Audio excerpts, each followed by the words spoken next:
तो स्टार्ट करते हैं ट्रांसक्रिप्टोम एनालिसिस।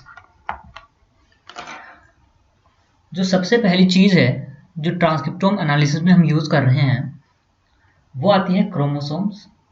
क्रोमोसोम के अंदर पाया जाता है डीएनए और आरएनए। तो सबसे पहले बात करते हैं क्रोमोसोम की। जैसा कि हम जानते हैं कि किसी भी व्यक्ति के अंदर 23 पेयर्स ऑफ क्रोमोसोम्स होते हैं। हर पेयर के अंदर एक पेरेंट्स फादर का और दूसरा पेयर उसी पेयर के अंदर दूसरा जो क्रोमोसोम होता है वो मदर का होता है। मदर की ओर से एक्स क्रोमोसोम और फादर की ओर से वाई क्रोमोसोम मिलता है किसी भी चिल्ड्रन को, बच्चे को। और अगर हम बात करें एक्स और वाई क्रोमोसोम की, तो वाई क्रोमोसोम आकार में बहुत छोटा होता है एक्स क्रोमोसोम से। अगर हम क्रोमोसोम को अनबाइंड करते हैं तो कुछ इस तरह की संरचना हमको देखने को मिलती है। यहाँ देखिए, ये हमारा एक क्रोमोसोम का पेयर का एक पार्ट है जिसे हम एक्स क्रोमोसोम बता रहे हैं। यहाँ पर ये एक्स क्रोमोसोम है। वाई क्रोमोसोम भी ऐसा ही होगा, लेकिन बस ये है कि वो छोटा छोटा होगा, थोड़ा इससे आकार में, उसकी शेप में एक्स क्रोमोसोम से छोटा होता है। तो इसमें जो सबसे मिड का पॉइंट होता है इसको हम बोलते हैं सेंट्रोमेयर। सेंट्रोमेयर के ऊपर जो आर्म होती है क्रोमोसोम की वो छोटी होती है और नीचे जो आर्म होती है वो बड़ी होती है। तो ऊपर की को हम पी आर्म या शॉर्ट आर्म बोलते हैं और जो नीचे होती है उसको क्यू आर्म या लॉन्ग आर्म बोलते हैं। उसके बाद अगर हम जो है इसको अनबाइंड करने की कोशिश करें, उसको खींचने की कोशिश करें, सपोज कीजिए कि ये रस्सी की तरह आपस में बंधा हुआ है और हम उस रस्सी के सिरे को जो है खींचना स्टार्ट करते हैं, तो हमें जो रस्सी नुमा संरचना मिलती है वही है हमारा डीएनए।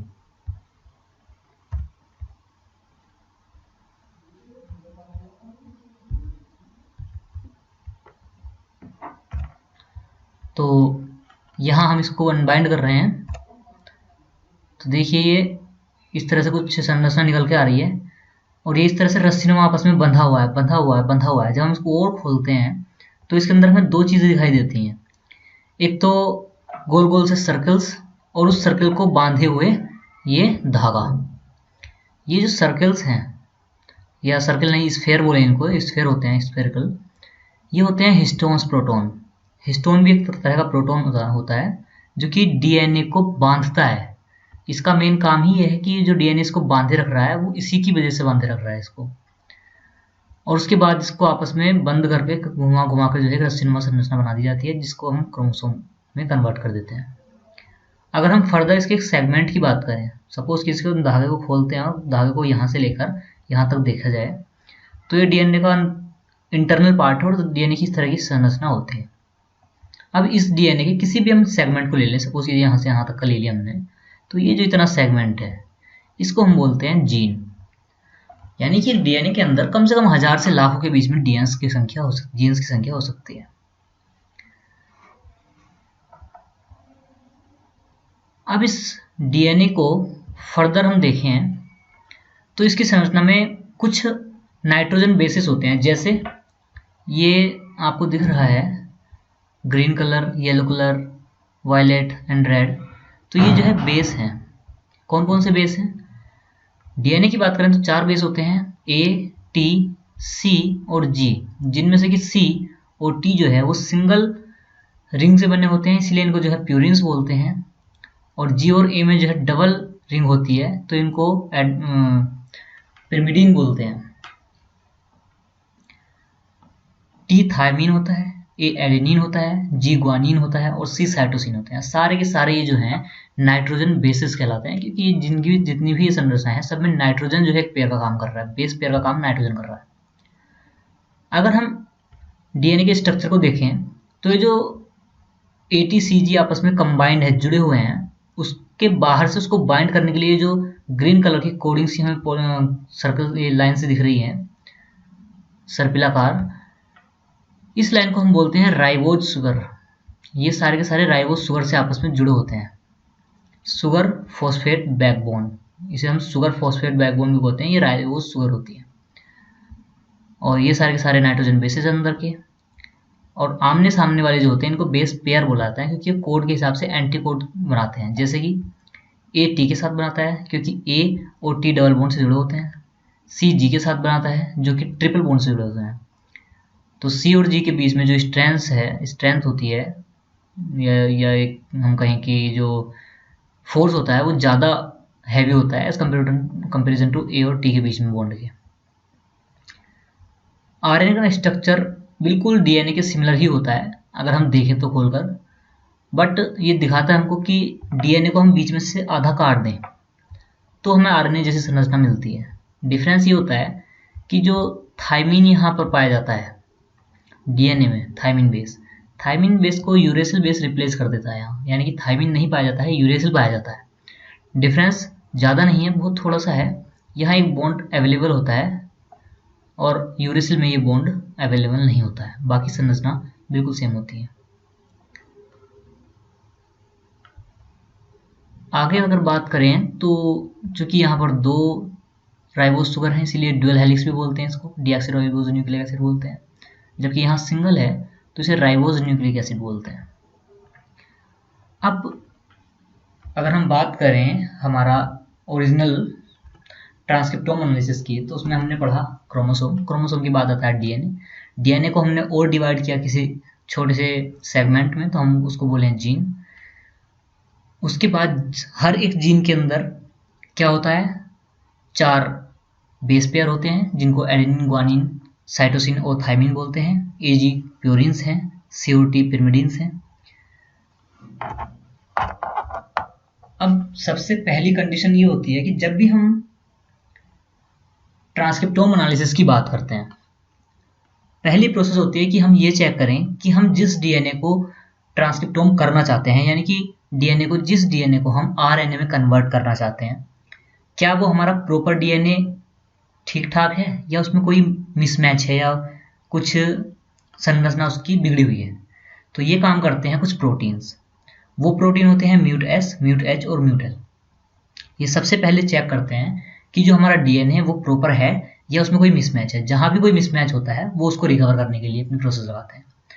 तो प्रोसेस में ये क्या करते हैं, जिस स्थान पर मिसमैच पाया जाता है वहाँ जाकर आपस में जुड़ जाते हैं और उस सेगमेंट को वहाँ से रिमूव कर देते हैं, जैसे कि ये किया। अब इस रिमूव करने के बाद ये 2 सेगमेंट अलग अलग बन गए। अब इन सेगमेंट को जोड़ने का काम करता है डीएनए पॉलीमरेज। तो डीएनए पॉलीमरेज इस प्लेस पर आकर लगेगा और उन दोनों को आपस में अंदर जोड़ देगा और उसको फिर बाहर भेज देगा। अब ये जो डीएनए मिला हमको, ये प्रॉपर डीएनए है और चूंकि ये सेगमेंट है इसलिए हम प्रॉपर जीन बोलेंगे इसको। सेंट्रल डोग्मा ये कहता है कि हम डीएनए से डीएनए ही बना सकते हैं। इस प्रोसेस को रेप्लिकेशन बोलेंगे। डीएनए से हम आरएनए भी बना सकते हैं। इस प्रोसेस को हम बोलते हैं ट्रांसक्रिप्शन। हम आरएनए से डीएनए भी बना सकते हैं जिसको हम रिवर्स ट्रांसक्रिप्शन कहते हैं। और लास्ट में हम बोलते हैं कि डीएनए से आरएनए और आरएनए से बनाते हैं हम प्रोटीन। ये प्रोसेस जो होती है आरएनए से प्रोटीन बनने की, ये रिवर्स नहीं होती है। तो इस प्रोसेस को हम बोलते हैं ट्रांसलेशन। ध्यान देने वाली चीज ये है कि डीएनए रेप्लिकेशन और डीएनए ट्रांसक्रिप्शन ये दोनों ही प्रोसेस न्यूक्लियस के अंदर होती हैं, जबकि जो ट्रांसलेशन होती है वो न्यूक्लियस के बाहर राइबोसोम के अंदर होती है, सेंटोप्लाज्म में होती है, जिसमें राइबोसोम बहुत महत्वपूर्ण भूमिका निभाता है। अब ट्रांसक्रिप्टोम एनालिसिस में सबसे पहली बात आती है कि आखिरकार ट्रांसक्रिप्टोम है क्या चीज। At a particular time complete RNA present in a cell is called a transcriptome. किसी भी एक टाइम पर किसी भी आरएनए के अंदर, किसी भी जीन के अंदर या किसी सेल के अंदर, किसी एक सेल के अंदर जितने भी टाइप्स के सारे आरएनएस पाए जाते हैं उन सबको अगर कलेक्ट कर दिया जाए तो हम उसको बोलते हैं ट्रांसक्रिप्टोम। अब उसमें 2 प्रकार के आरएनए होते हैं। एक तो कोडिंग आरएनए होते हैं जिसका काम होता है कोड करना, और दूसरा होता है नॉन कोडिंग आरएनए जिसका काम होता है अलग अलग फंक्शनैलिटी प्रोवाइड कराना। तो कोडिंग आरएनए का सबसे बड़ा एग्जांपल होता है एमआरएनए, जिसको हम ट्रांसक्रिप्टोम एनालिसिस में बनाते हैं। और एनसीआरएनए में आरआरएनए, टीआरएनए और एलएनसीआरएनए है, जिसका मेन काम ही होता है कि ये ट्रांसलेशन की प्रक्रिया में महत्वपूर्ण भूमिका निभाते हैं। क्या निभाते हैं भूमिका, वो हम अभी आगे देखेंगे। इनका तीनों का अपना अपना यूज है। दूसरी बात ये कि हमारा जो जीन है या जीनोम हम उसको बोलते हैं, वो फिक्स्ड होता है, क्योंकि हम जानते हैं कि हर एक जीन के अंदर हमें, क्योंकि हमें जो क्रोमोसोम्स मिले हुए हैं पेरेंट्स की ओर से, वो फिक्स है, 23 पेयर्स हैं, वो फिक्स हैं। जबकि आरएनए की जो है सिंथेसिस की प्रक्रिया चलती रहती है, सेल के अंदर बनता रहता है, नष्ट होता रहता है। इसीलिए किसी भी एक टाइम पर आरएनए जो है एक स्टैटिक रोल प्ले नहीं कर पाता है, वो डायनेमिक होता है नेचर में। दूसरा, माइक्रोअरे है एक ऐसी टेक्निक जो यूज की जाती है ट्रांसक्रिप्टोम एनालिसिस को समझने के लिए। अब आते हैं ट्रांसक्रिप्टोम प्रोकैरियोट्स और यूकैरियोट सेल्स के अंदर। दो प्रकार की सेल होती हैं, एक बैक्टीरिया, पहली सेल होती है प्रोकैरियोट्स सेल, दूसरी होती है eukaryote cell. Prokaryote cells means here nucleus is not present, while in eukaryotic cells nucleus is present and formation of RNA is occur in nucleus, while in prokaryotic cells DNA transcription and DNA translation both process held on cytoplasm with the help of ribosome and RNA polymerase. In this process, the proper mRNA that is constructed is called mRNA, or we can say it messenger mRNA.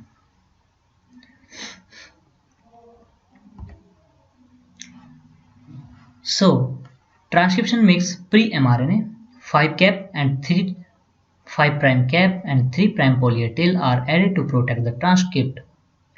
Introns get spliced out and exons are joined together.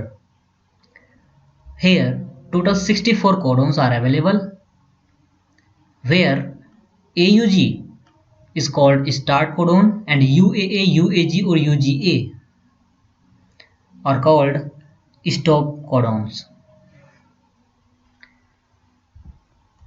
This is the process. UAA and UAG,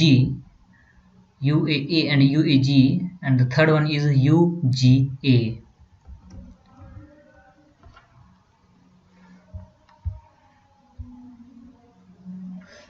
These are called stop codons. Now transcription alternate splicing क्या कहती है? Alternate splicing कहती है कि जितने भी exons हमको मिल रहे हैं, यानी कि जो कोडिंग रीजन्स हैं, हम अल्टरनेटिवली उनको अरेंज कर लेते हैं। सपोज कीजिए हमने फर्स्ट पैटर्न के लिए एक्सॉन 1, 2 और 3 को लिया, 4 को अपने सेगमेंट में नहीं लिया। या सपोज कीजिए हमने 1, 2 और 4 को लिया, 3 को नहीं लिया। या इसी तरह से हम 1 और 2, 1, 3 और 4 को लेते हैं, 2 को छोड़ देते हैं। तो अल्टरनेट हमें 3 जो है सेगमेंट मिलेंगे, स्पेस। तो उन तीनों के करस्पॉन्डिंग डिफरेंट mRNAs प्रोड्यूस होंगे और डिफरेंट प्रोटीन प्रोड्यूस होंगे।